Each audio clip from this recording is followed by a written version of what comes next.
I get asked a lot of times, where are the self-storage opportunities today? Well, let's talk about that, and let's talk about the secondary markets in the U.S. Hello, my name's Mark Helm, and I'm the author of Creating Wealth Through Self-Storage. And I'm the creator of the Self-Storage Quick Start Academy. And what I do is I support the small investor who wants to get in the self-storage business or who wants to grow their self-storage business, strategically do so in a way that creates true wealth and a fulfilling career. And yes, there is a lot of self-storage out there today. There's no doubt about it. We've all read the headlines of self-storage overbuilding. We all know about Dallas-Fort Worth that has 16 to 20% more inventory coming on the market or hitting the market due to self-storage construction. We've heard about the Austins, the Nashvilles, the Charlottes that are markets that are, quote, overbuilt. There's no doubt about it. There is a lot of storage out there. But if you'll notice, most of the self-storage, not all of it, but most of it has been in the larger Tier 1 markets.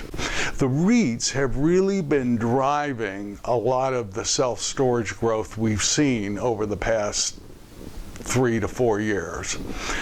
They've done some developing themselves, but they've also purchased a lot of newly constructed self-storage, either at CO or when it hits a certain amount of occupancy. The REITs have been driving the prices up, and the REITs have been responsible to a large degree for the amount of new inventory that's hitting the market. But if you'll notice, the majority of what they've done is in the larger markets. They're also in the markets that have the fastest population growth. You know, I've been around the self-storage industry for almost 25 years, and one thing I've learned is that population growth will solve almost every problem that we create for ourselves as self-storage developers. But let's look at where the real opportunities are today.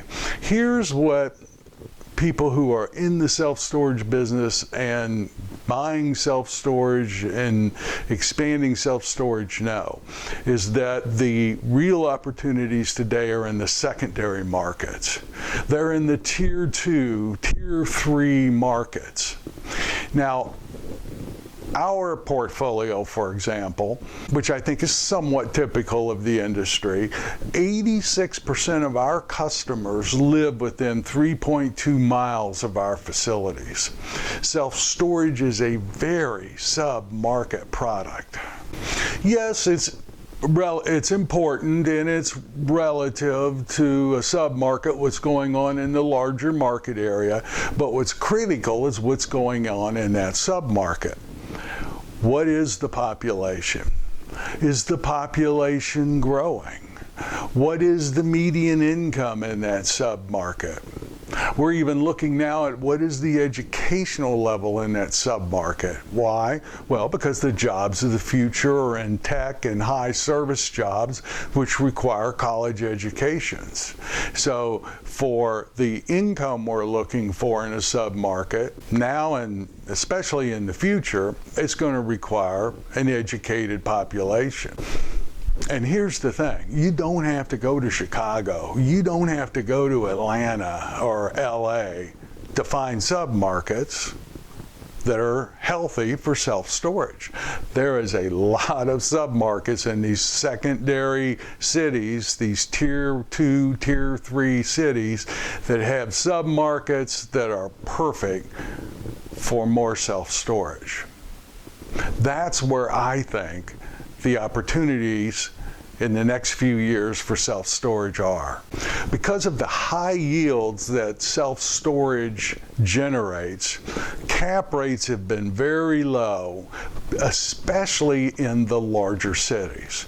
Now, I think in the larger markets, cap rates are going to start going up, which means prices will start coming down as more and more product hits these Tier 1 markets.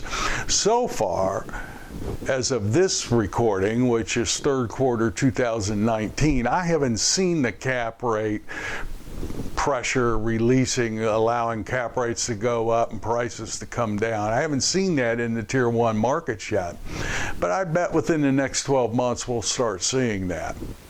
I also predict that a lot of this institutional capital money that's sitting on the sidelines looking in these larger markets for a place to go in the self-storage space, you're going to see a lot more CO deals, and you're going to see a lot more deals where REITs and large players buy property when it hits 30, 40, 50% lease up.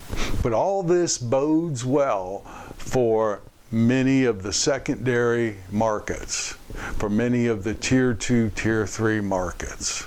As small investors, we're going to let these big guys fight and scrap over the 5 cap properties in these large markets, and we're going to focus on the smaller secondary markets. Here's what we know. The last statistic I saw was that 62% of all self-storage facilities are owned by someone who just owns one facility. So think about that a minute. Across the U.S., the vast majority of self-storage facilities are owned by someone who just owns one. Now, what drives those properties to the market most of the time doesn't have anything to do with cap rates, doesn't have anything to do with what's going on in the economy or the interest rate drop. What drives those to the market in most instances is a life change in the owners. Somebody dies, somebody retires, somebody gets sick, and they need to sell their asset. For most people who own one self-storage facility, that's probably the largest single asset that they have. And the vast majority of those are not in the tier 1 markets. They're in the secondary markets.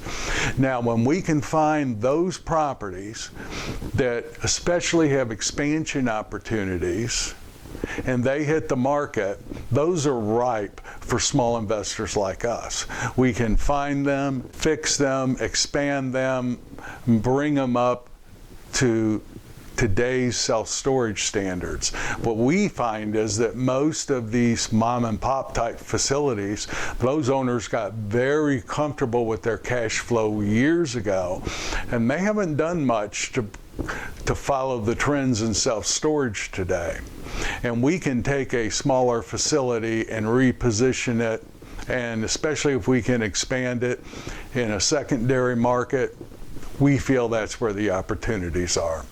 If you look in the larger markets of what the REITs have been bringing online, much of that is the multi-story self-storage. The majority of the product in the secondary markets is drive-up self-storage. We still think that the majority of the population today prefers drive-up self-storage. You don't have to be in a large tier 1 market to find a good submarket for self-storage. As these properties hit the market in these secondary markets, and you find one that is what you're looking for, and the submarket is healthy, that's where your opportunity lies. And again, what makes a healthy submarket? Well, you've got to define that for yourself. What we look for is generally, depending on where in the country, but generally about at least 45,000 median income per household. We're looking for about 40 to 50,000 population. Again, we're looking at educational levels, but most importantly, we're looking at what is the population and what is the current self-storage supply. And when we find all those factors that point to this is a healthy submarket and it will take some more self-storage, that's typically when we jump. And there will be a lot of those hitting the market over the next decade. What percent of that 62% over the next 10 years do you think is going to hit the market? A lot. Half of them? Who knows? So I think the next 10 years is very bright, maybe even the next 20, for the small investor in self-storage. Why? Because the amount of property that's going to hit the market. And think about this. If we have an uptick, which we've seen in the last 2 decades, if we have an uptick in the amount of people using self-storage, and the population itself is growing, imagine how much demand that's going to create for self-storage in the next 10 years. I think we have a bright future, but you've got to be strategic, you've got to know your numbers, and you've got to be in a position to move when you find an opportunity in a secondary market today. You do that, you be strategic, you be able to move quickly when you find an opportunity, you'll have a long career in this fantastic business of self-storage. Thank you. My name's Mark Helm. I'm the author of Creating Wealth Through Self-Storage, and I'm the creator of the Storage World Analyzer. We're going to have a promotion soon on the Storage World Analyzer, so that if you're not using it and you've thought about it, now will be the time. I'll talk more about that later. You can go to storageworldanalyzer.com or creatingwealththroughselfstorage.com and click the Storage World Analyzer tab. Thank you very much, and I look forward to being with you again next week.